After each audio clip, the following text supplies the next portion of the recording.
We're continuing our study in the book of Proverbs, and as we've seen, this book is all about wisdom. It's a book that provides for us ancient wisdom for everyday living. If the devil cannot get you to be evil or immoral, he'll settle for getting you to be foolish. And so as we read and study Proverbs, because we're learning and hopefully applying the wisdom we're learning here, we can improve our quality of life and our productivity in the service of our King. This morning, we're going to be covering the topic of our words, our speech.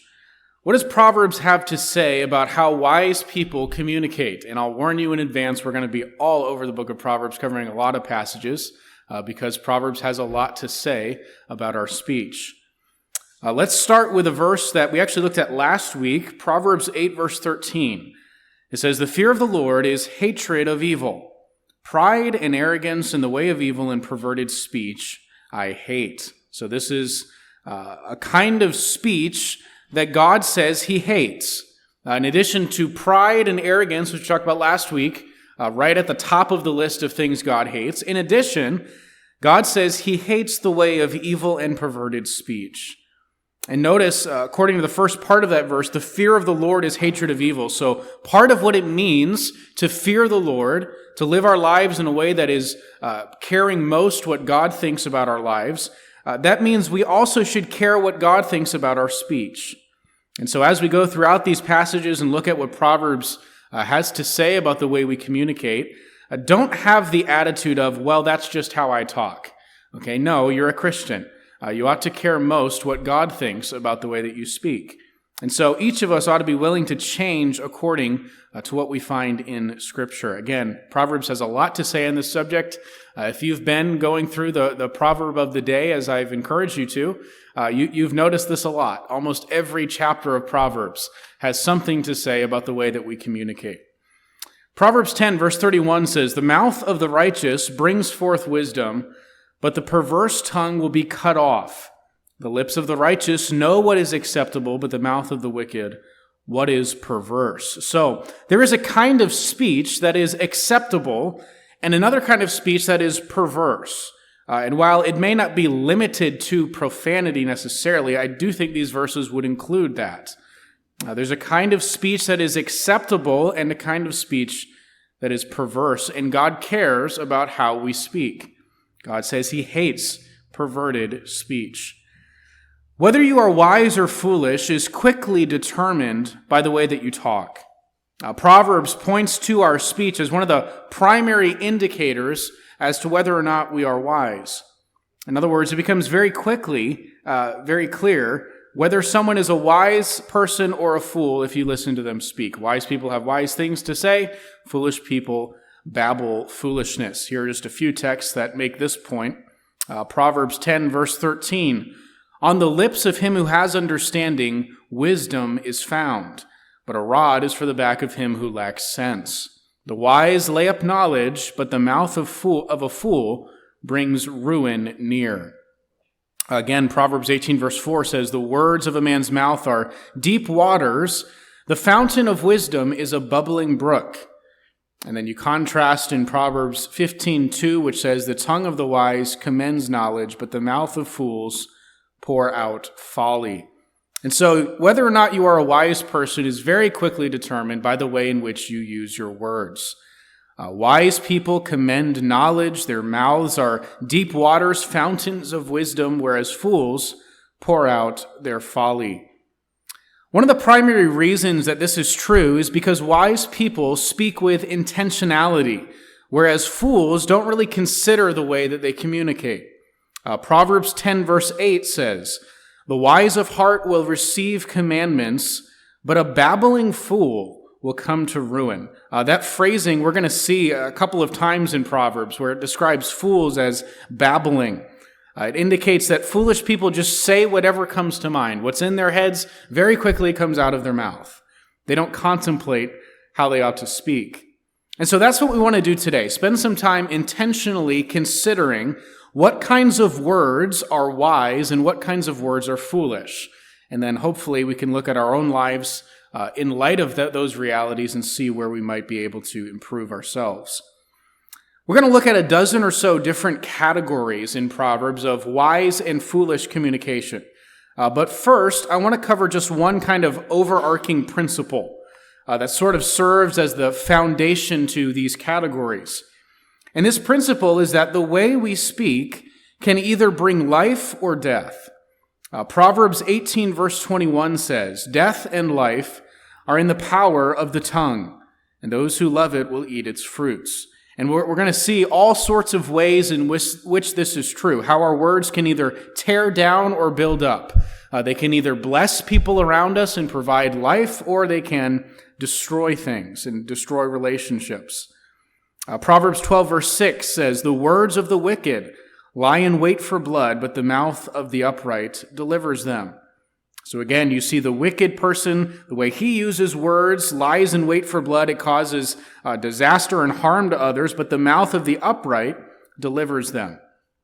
Again, Proverbs 16, "A worthless man plots evil, and his speech is like a scorching fire." So there's a kind of speech that destroys rather than giving life. In some cases, as these verses indicate, that destruction is intentional. Some people are plotting evil and they use their words to sort of set a fire. But in many cases, it may not be intentional. There are kinds of speaking that bring death even when it's not meaning to. Careless words, as we're going to talk about. Proverbs 10, verse 10, kind of along the same lines here. "Whoever winks the eye causes trouble, and a babbling fool will come to ruin." You see that phrasing again. The babbling fool causes trouble for himself and for others. But then verse 11 says, "The mouth of the righteous is a fountain of life, but the mouth of the wicked conceals violence." So the mouth of the righteous is a fountain of life. I hope that all of us want to be those kinds of people, those who bring joy and blessing and edification with our words. And so now let's get into some specific categories. What are the kinds of speech that Proverbs says is either wise or foolish? These are in no particular order, by the way. These are just sort of a random list of things that Proverbs has to say in relation to our words. The first category of foolish speech is boastful words. We talked about this a little bit last week, but again, Proverbs 27:1. "Do not boast about tomorrow, for you do not know what a day may bring. Let another praise you, and not your own mouth, a stranger, and not your own lips." Boasting about the future is unwise, because whatever you're boasting about is subject to change. We saw some vivid examples of that last week. You remember King Nebuchadnezzar, he's boasting about his great kingdom, all the glory that he has, and how powerful and rich he is, and immediately he is humbled by God and turned into basically an animal in the field eating grass for 7 years. You and I may not have such a dramatic turn of events in our life, but nonetheless, boasting on our part assumes that we have control of our own life, which we just know isn't true. If you boast about the great job you have, you're assuming you're still going to have it tomorrow. If you boast of your strength, you assume that it will be there for a while and you won't be hit by some debilitating disease. If you boast of your intelligence, you assume that your mental faculties will continue as they are. But whatever it is that we boast about, it could change in a moment. And so Proverbs urges us to avoid boasting about the future because we have no idea what the future may hold. Beyond boasting of our circumstances, then, Proverbs 27:2 tells us also not to praise ourselves. Don't brag about your own character or accomplishments. Let other people say positive things about you. You don't need to say them yourself. Nobody likes a self-promoting person. Even if what you're saying is true, wise people let others come to realize their positive qualities through their own observation. And so if you do something good, just keep quiet about it. Avoid boasting, avoid praising yourself. Next category of foolish speech is false words. Wise speech is that which is true. Proverbs has a lot to say about this, so much so that we're actually going to have an entire sermon dedicated to honesty and integrity. It's another main theme in Proverbs. But for now, just one text, or maybe two texts here. Proverbs 12, verse 22 says, "Lying lips are an abomination to the Lord, but those who act faithfully are his delight. Proverbs 24:26, whoever gives an honest answer kisses the lips. Now that's a strange proverb, but a kiss in the ancient world was a sign of friendship. It was a common expression, sort of like, I guess in our culture, maybe a hug would be something like that. The point is that speaking honestly is a loving thing to do. Being the type of person who can be counted on to give an honest and straightforward answer is a kindness to everyone around you. And so wise people are truth tellers. We ought to be known as being honest people with our words, someone whose words can be trusted and relied upon. Christians should not be deceptive in any way. Sometimes we might say something that technically isn't lying, but we're being deceptive and we know it. Maybe we're withholding key information. We're saying something in such a way that while it may not technically be lying, it still is deceitful. And such is not the case with the wise. One specific kind of dishonest speech that Proverbs focuses on quite a bit is flattery. For example, Proverbs 26, verse 28 says, a lying tongue hates its victims, and a flattering mouth works ruin. Nothing but pain and ruin can come from deception. Notice that this proverb speaks of lying as having victims. Often we don't think that way. We think when we lie, we're just protecting ourselves or we're making ourselves look good. We're not thinking about the fact that we're actually harming someone else. But Proverbs says a lying tongue hates its victims. When you lie to someone, you are sinning against them. You are disrespecting the person you're speaking to. And then the last half of that proverb, hones in on a particular kind of lying that I suspect most of us kind of think this is actually okay, and that is flattery. Flattery is insincere praise. It's been said before, gossip is saying something behind someone's back that you wouldn't say to their face. Flattery is the exact opposite. It's saying something to someone's face that you wouldn't say behind their back. It's saying something in an attempt maybe to come across as polite or kind, but it's really not honest. And Proverbs tells us to speak the truth, speak clearly and straightforwardly. Don't speak one way to someone's face and another way behind their back. You ought to be willing to say to them directly exactly the things that you say behind their back. And this is, again, a particular form of lying that really comes down to cowardice. We criticize someone to other people, but then we would never dare say that to them face to face. And the Bible repeatedly urges us to avoid this habit. This is why Jesus in Matthew 18 tells Christians, if you have a problem with someone else in the church, your first course of action is supposed to be to go to them one-on-one and confront them with the issue. That's the opposite of our natural tendency. If I have an issue with somebody in the church, my natural tendency is to go talk to everybody else about them and not actually confront them face to face. Again, this goes against our cowardice. We would rather tell everybody but that person what we think of them and then pretend to like them to their face. That's flattery. Here's a great description of what's really going on when we sin in this way. Proverbs 26, verse 24 and following says, whoever hates disguises himself with his lips and harbors deceit in his heart. When he speaks graciously, believe him not, for there are 7 abominations in his heart. Though his hatred be covered with deception, his wickedness will be exposed in the assembly. That's the sin of flattery. When we disguise what we're really thinking about someone and speak in a way that conceals our true feelings. One way to know if you have this problem is just ask yourself, would people be shocked at the way that you talk about them behind their back? Are there dozens of people out there who think of you as their friend, but then when you're not around them and you're talking about them, you're actually quite critical of them?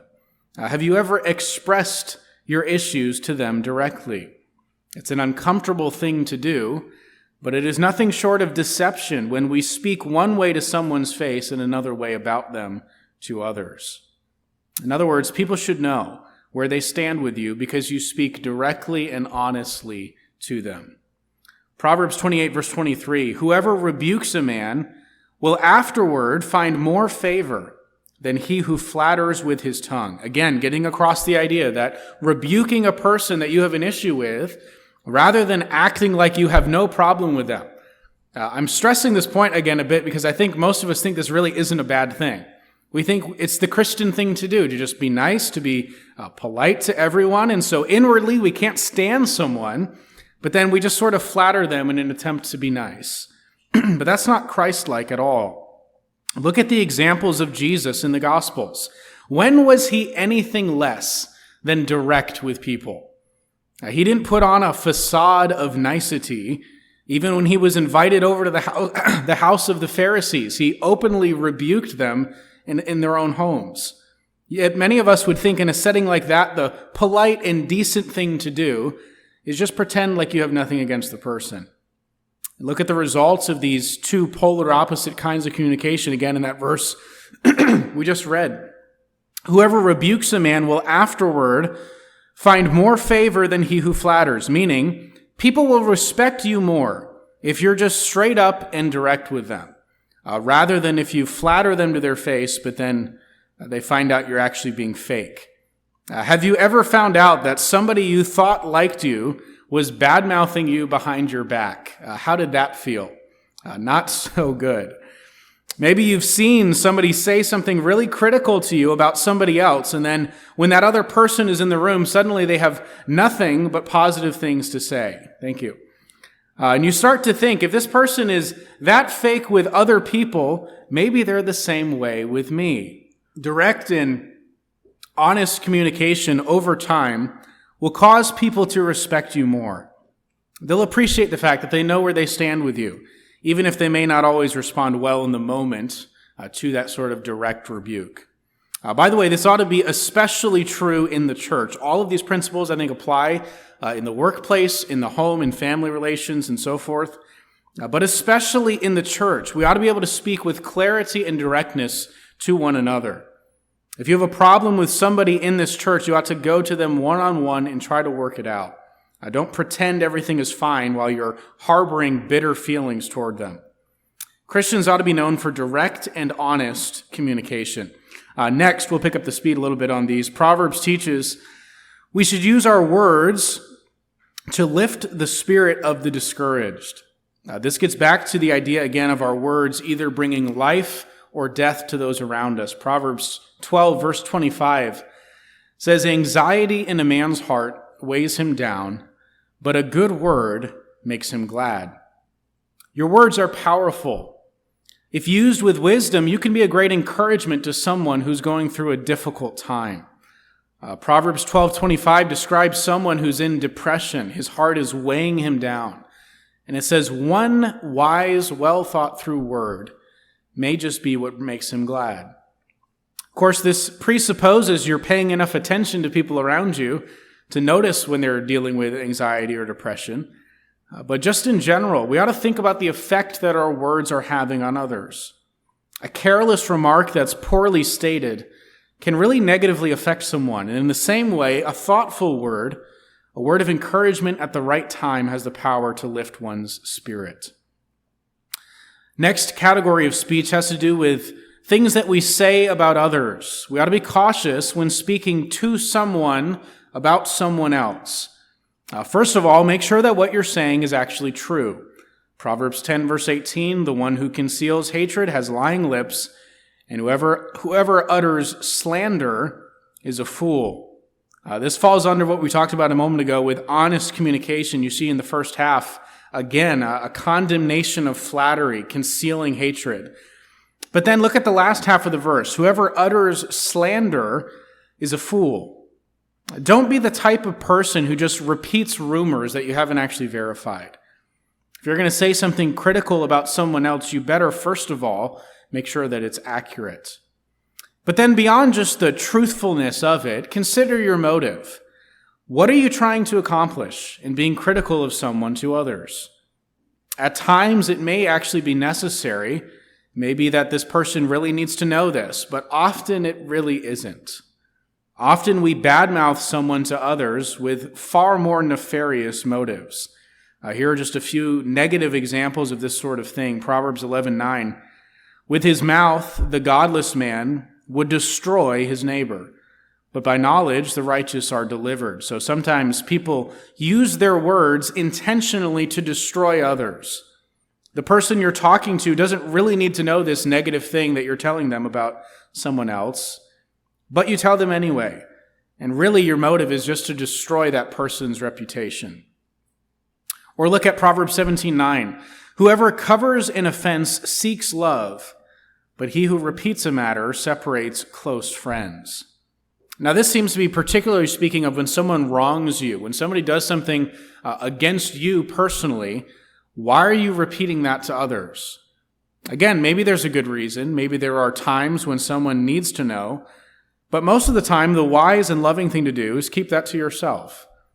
Whenever you're tempted to be critical of someone else to others, ask yourself these 4 questions. Number 1, have I talked to that person directly about this? That's the first place to start. If you have a problem with somebody else, the very first thing you ought to do in the vast majority of life situations is talk to the person you have the problem with face to face before you ever breathe a word of it to others.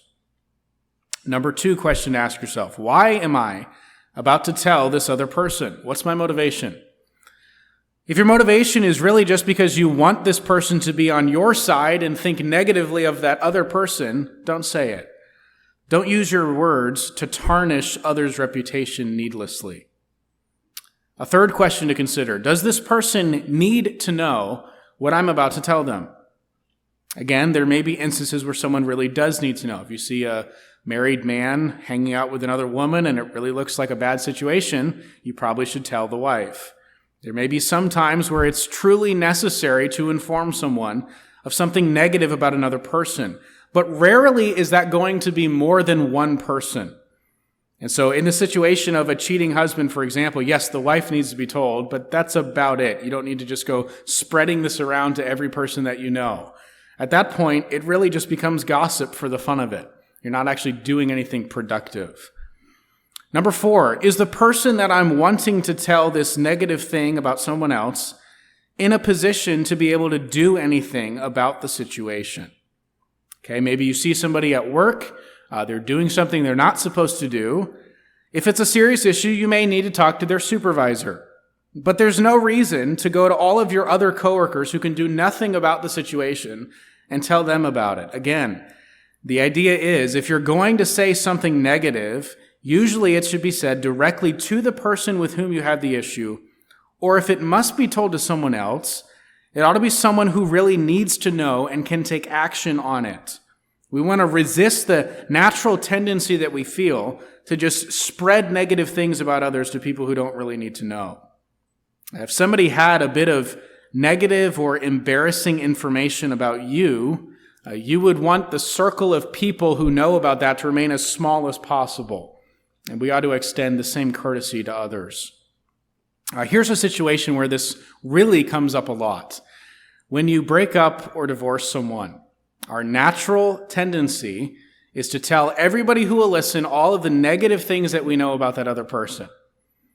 Christians should not do that. Unless there's a specific reason, keep that to yourself. Don't repeat things about others unless you know for certain that it's true. And then still, even if it is true, don't repeat it to others if it's not really necessary. One more on this, Proverbs 25:23. The north wind brings forth rain, and a backbiting tongue, angry looks. Don't be the kind of person that is known for having a backbiting tongue.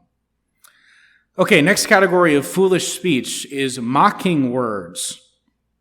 Proverbs 11, verse 12. Whoever belittles his neighbor lacks sense, but a man of understanding remains silent.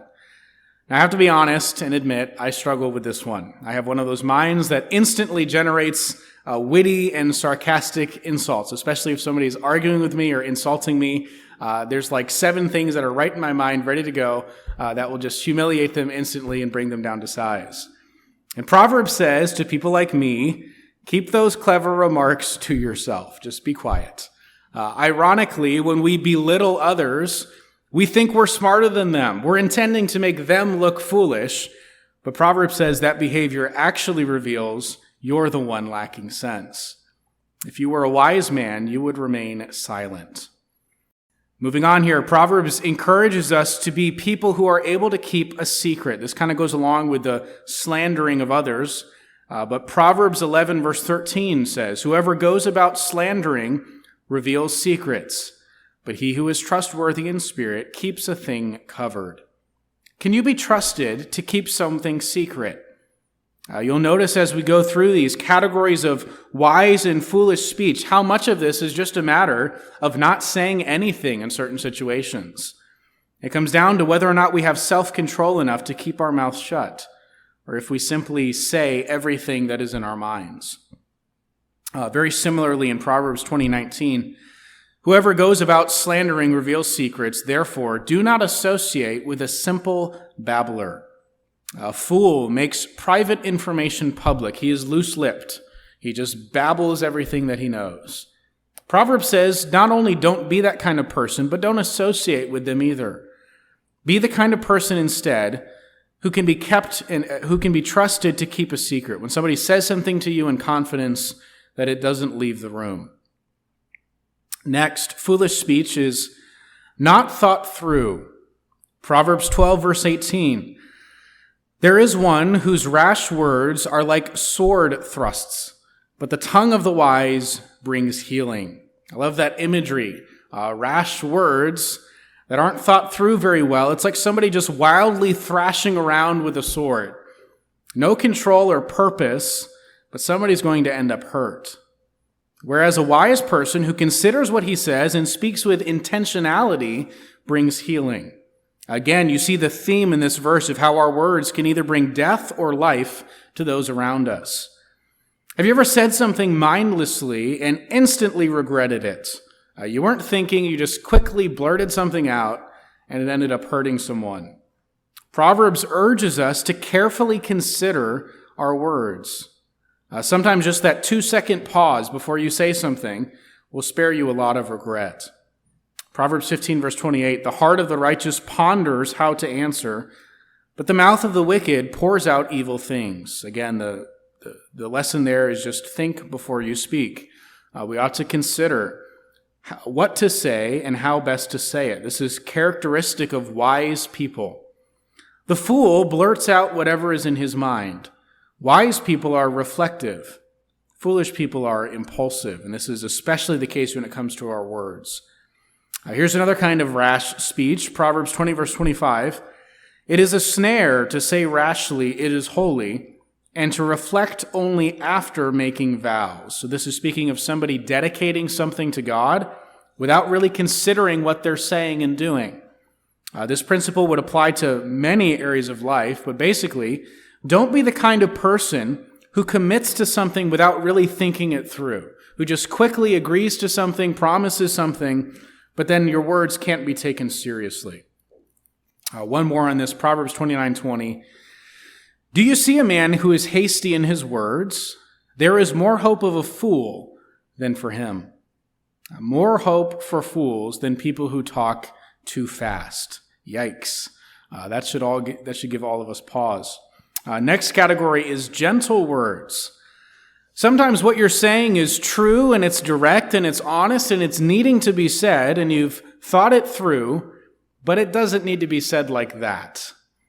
Proverbs 15 verse 4, "A gentle tongue is a tree of life, but perverseness in it breaks the spirit." Again, this relates to using our words to bring life rather than death.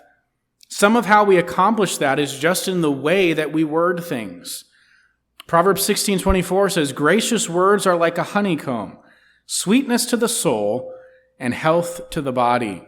Proverbs has used this illustration before of honey, but it's both sweet to the taste and it's good for you. The way we speak to others should be like that. We should say what needs to be said, what will be beneficial to the person we're speaking to, but we should say it in a way that can be received. Words that will be truly helpful to the person, and words that are gracious, which means you've thought through the best way to word this so that it will be received well by the person you're speaking to.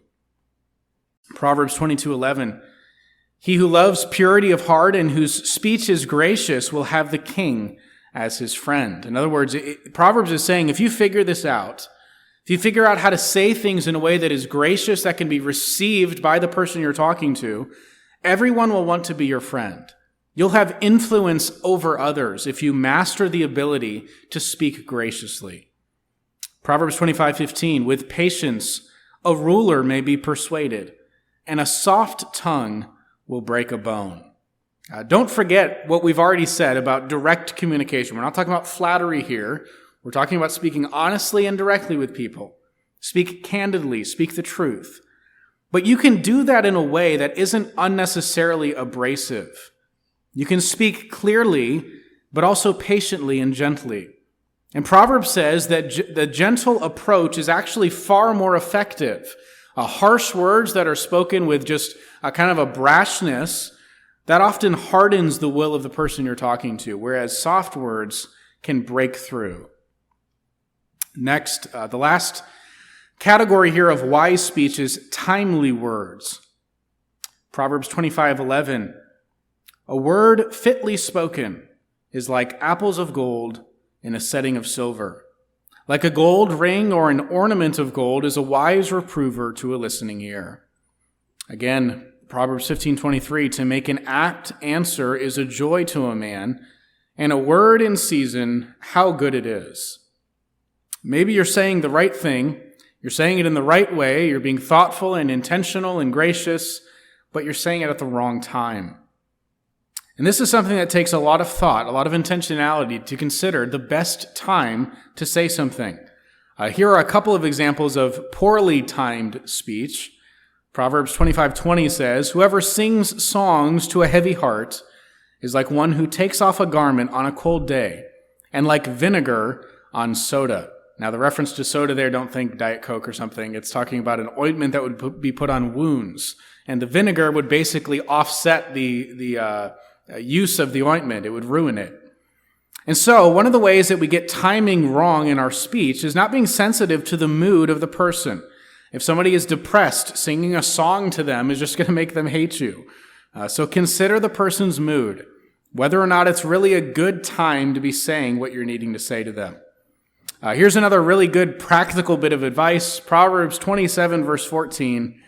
Whoever blesses his neighbor with a loud voice rising early in the morning will be counted as cursing. No explanation needed there. We all know morning people. And maybe you're one of those awful people, or somebody in your family is, that just goes around early in the morning when everybody's half asleep, and you're really loud and everybody just wants to slap you. So maybe what you're wanting to say is really good, but the timing is wrong. So be sensitive. Be sensitive to the person's mood and whether or not now is a good time to speak about this. Well, as we've seen already, it's been hinted at in several of these categories of speech. One way to avoid a lot of these issues with communication is just to limit how much we speak. Proverbs 10, verse 19, when words are many, transgression is not lacking, but whoever restrains his lips is prudent. The tongue of the righteous is choice silver, the heart of the wicked is of little worth. The lips of the righteous feed many, but fools die for lack of sense. The more you speak, the more likely you are to end up saying something dumb or even something sinful. I recognize the irony of that now that I'm about 30 minutes through a sermon here, but hang with me. Some of you are thinking, yeah, David, you should probably speak a little less and cut this short. Again, Proverbs 17, a similar thought. Whoever restrains his words has knowledge, and he who has a cool spirit is a man of understanding. Even a fool who keeps silent is considered wise. When he closes his lips, he is deemed intelligent.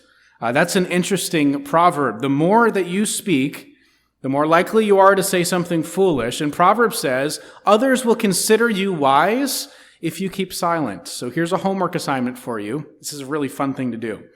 Next time you're in a situation where there's a bunch of people talking over each other and nobody's really listening, sit back quietly for a while and just say nothing. And then whenever there's a break in the conversation, and it may take several minutes to get there, then when there's silence, you speak. And you'll notice everybody in the room will pay attention to what you say. People who talk constantly are often ignored. People who speak rarely are listened to closely.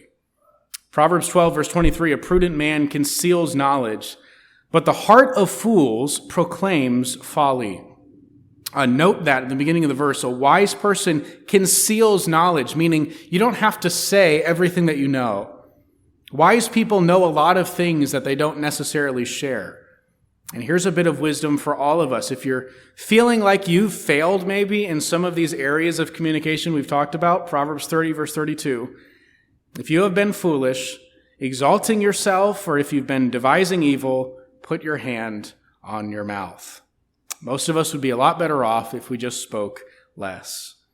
There are times when we need to speak, times when we should speak thoughtfully in ways that benefit others, but there's also times when it's best to say nothing and exercise some restraint. Along the same lines, Proverbs encourages us to listen more than we speak. Proverbs 18, verse 2, a fool takes no pleasure in understanding, but only in expressing his opinion. Don't be that kind of person. Don't be the person who doesn't really listen when other people are saying something, but instead is just sort of waiting for them to stop talking so you can get what you want to say out. Instead, listen and actually consider what others say. Ultimately, what Proverbs 18:2 is describing is a prideful person, a person who thinks that your opinions are more important than everybody else's opinions, and so you don't really listen to what they say, and you just want to blurt out whatever you're thinking. Proverbs 18, verse 13, if one gives an answer before he hears, it is his folly and shame. Learn to really listen to what others are saying, and that usually means not being so quick to respond. God gave us 2 ears and 1 mouth. Take the hint. Our words matter. God cares about how we speak, how we use our words. Our words can have an effect, an impact on others far greater than we may realize. And all of us can either use our words for good or bad. We can bring life or death through our speech. Proverbs 11:11 says, by the blessing of the upright, a city is exalted, but by the mouth of the wicked, it is overthrown. So you see, the mouth of the wicked, the speech of a foolish person, has an impact on the entire community. Those around him are impacted by the way that he speaks. Proverbs 12:13, an evil man is ensnared by the transgression of his lips, but the righteous escapes from trouble. So not only do our words impact others, they impact us as well. Learning to control your speech and follow these principles of wisdom we've looked at today will save you from a lot of trouble. Proverbs 13:3, whoever guards his mouth preserves his life. He who opens wide his lips comes to ruin.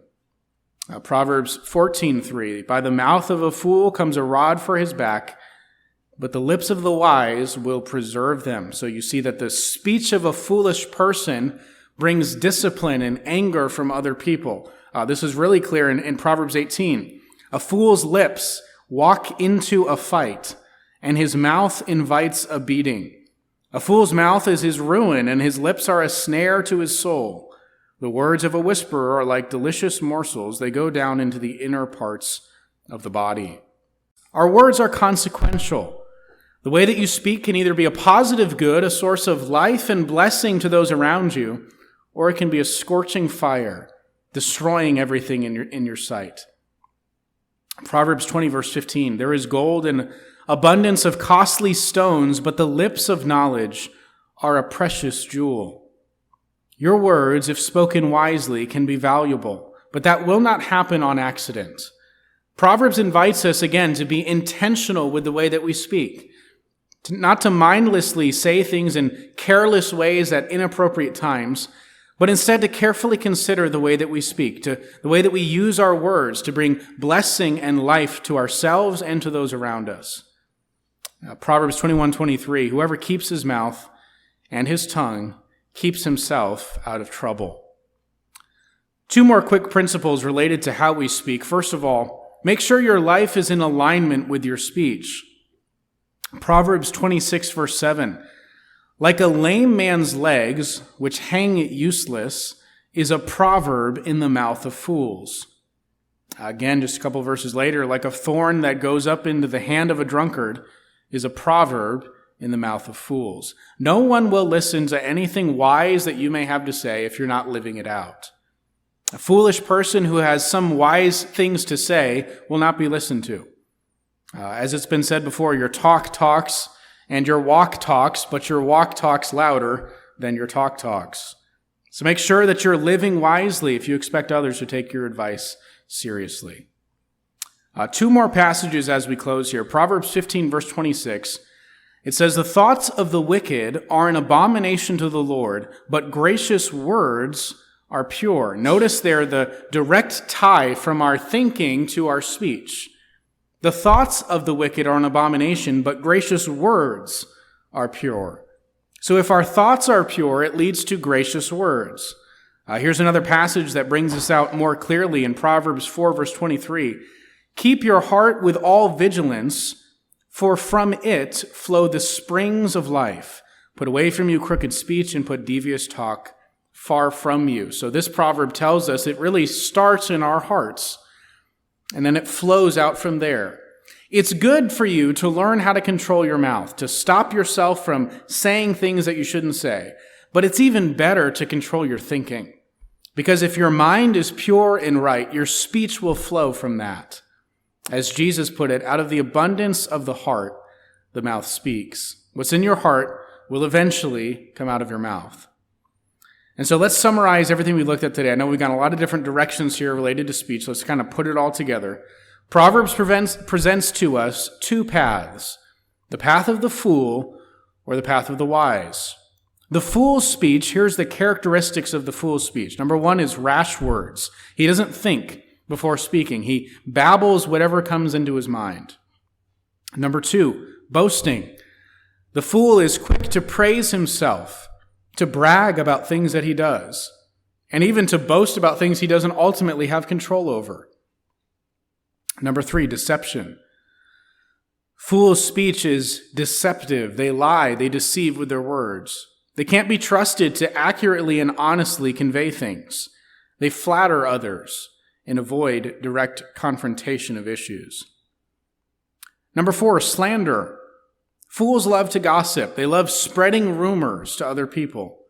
As soon as a fool finds out something negative about somebody else, he begins spreading that bit of information to anyone who will listen. Fools damage the reputation of others for sport. Number five, mocking. Fools are known for their mocking and belittling of others. If you disagree with a fool, if you argue with a fool, they will snap back with ridicule. And then number six, they reveal secrets. Fools cannot be trusted with any information that you don't want spreading to other people. So those are the characteristics of foolish speech presented in the book of Proverbs. Then Proverbs presents the way of wisdom with regard to our words. The wise person's speech, number one, is intentional. Wise people think before they speak. Secondly, the wise person's speech is characterized by honesty and clarity. Wise people speak with transparency. They are direct. They're straightforward. They're not flattering. Number three, edifying. Wise people seek to lift up others with their speech. They want their words to bring life and healing to those around them rather than destruction. And then number four, gentleness. Wise people consider not only what to say, but how to say it, using the best wording that will have the most positive effect on the person they're speaking to. Number five, timely. Wise people consider not only what to say and how to say it, but also when to say it. A part of their intentionality with their words is carefully considering if now is really the best time for them to speak. And then number six, restraint. Wise people are slow to speak. They often remain silent rather than giving into foolish patterns of mocking or rash words that are not thought through well and will later be regretted. And so these are the sort of the parallel images that Proverbs provides for us, the fool's speech and the wise person's speech. And once again, we ought to look to Jesus as the perfect example of how we are to speak. His words were always truthful, always direct and clear. You see that over and over throughout the Gospels. He was gentle and appropriate to the grieved and heartbroken. And Jesus even knew when to say nothing. You remember during his trial, while they were mocking him and spitting on him, he said nothing in response. He perfectly exemplified wise speech. And now it's time for each of us to consider the path of our feet. Which way are you walking down? The way of wisdom that brings life and blessing to others, or the way of the fool that leads to division and trouble? Wisdom is crying out to us today if we will listen and learn. And now we all have the choice to make. Will we scoff at the instruction of Proverbs about how we are to speak, or will we choose the way of wisdom? Let's pray together.